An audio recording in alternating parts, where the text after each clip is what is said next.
The papyrus, putting on my table every month. I don't wanna be sad. Don't even try to hide it. No, I don't wanna lose it. And you see how it is, it's so inviting. The papyrus, we're all so alive. The papyrus. Hello, welcome to the Papyrus TV News Update. First, the headline.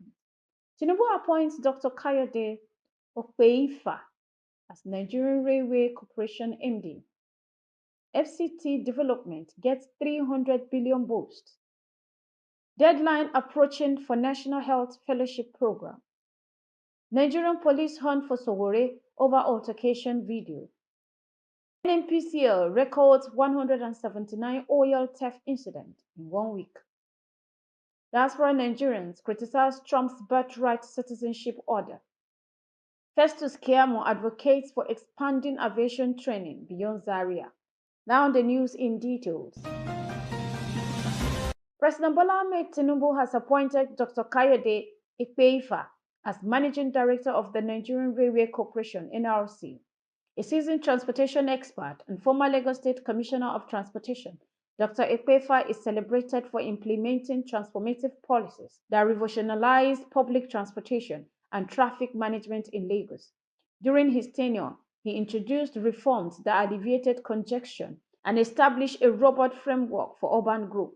His expertise also extended to the Federal Capital Territory, where he enhanced mobility and transportation secretary.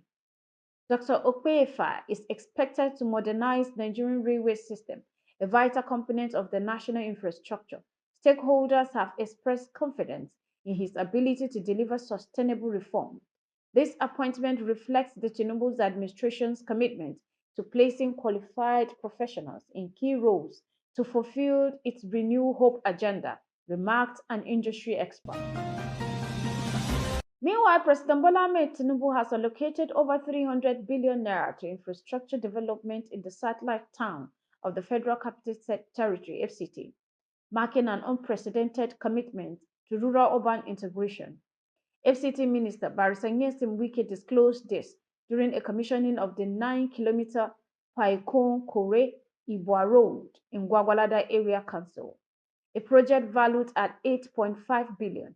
He also announced an ongoing 22 billion naira project connecting Aguma Palace, Market Road, and FRCN Road, set to be completed by May.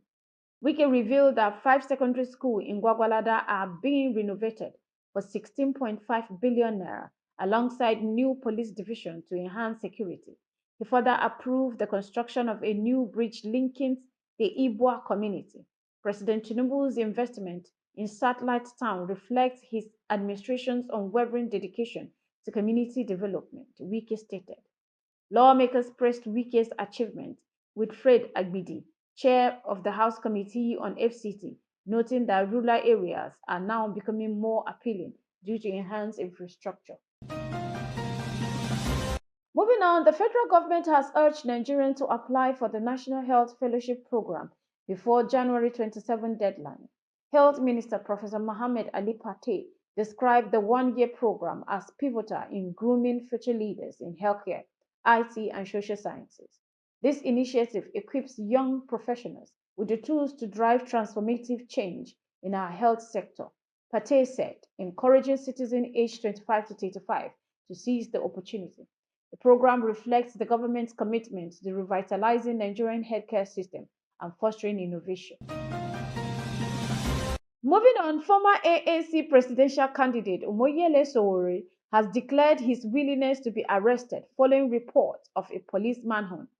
The search is linked to a viral video in which Sowore confronted officers causing traffic at Lagos Murtala Airport Access Road.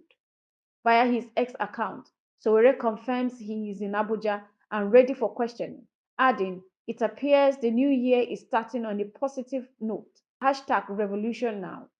In a related post, he criticized former presidential aide Bashir Ahmed for opposing the release of IPOD leader Nnamdi Kanu, accusing the police elite of exploiting Nigeria for personal gain. Sowore described Kanu's detention as a charade orchestrated by feudal characters.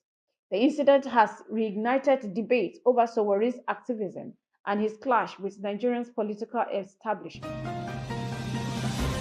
Furthermore, the Nigerian National Petroleum Company Limited (NNPCL) has uncovered 179 crude oil theft cases across the Niger Delta between January 11 and 17, 2025.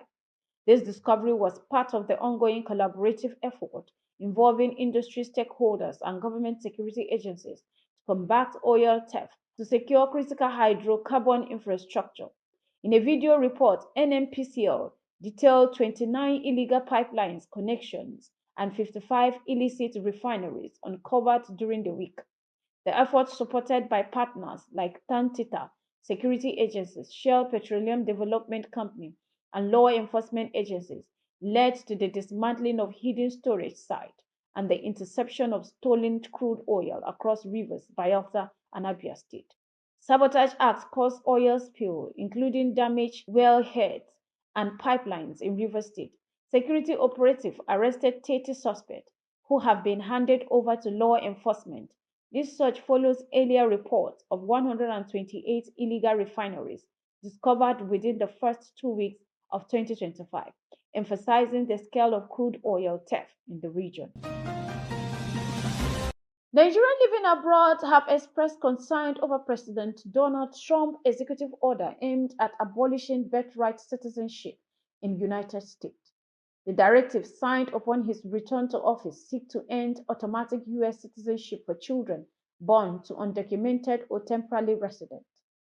Critics, including US-based Nigerian Ralu Ajekwe, argued that an executive order cannot amend the 14th Amendment, which guarantees birthright citizenship. Legal experts also believe the court will likely overturn the directive. Civil rights groups and 22 states have already filed lawsuits challenging its legality. Supporters claim the order addresses illegal immigration and national security concerns, but opponents say it undermines core constitutional values. As lawsuits proceed, the judiciary ruling will determine whether birthright citizens undergoes significant changes or not. Finally, the Minister of Aviation and Aerospace Development, Festus Keyamo, has defended the federal government's decision to expand the Nigerian College of Aviation Technology (NCAT) beyond its Zaria campus. Speaking during the 2025 budget defense at the National Assembly, Keyamo highlighted increasing student enrollment and space constraints as key reasons for decentralization.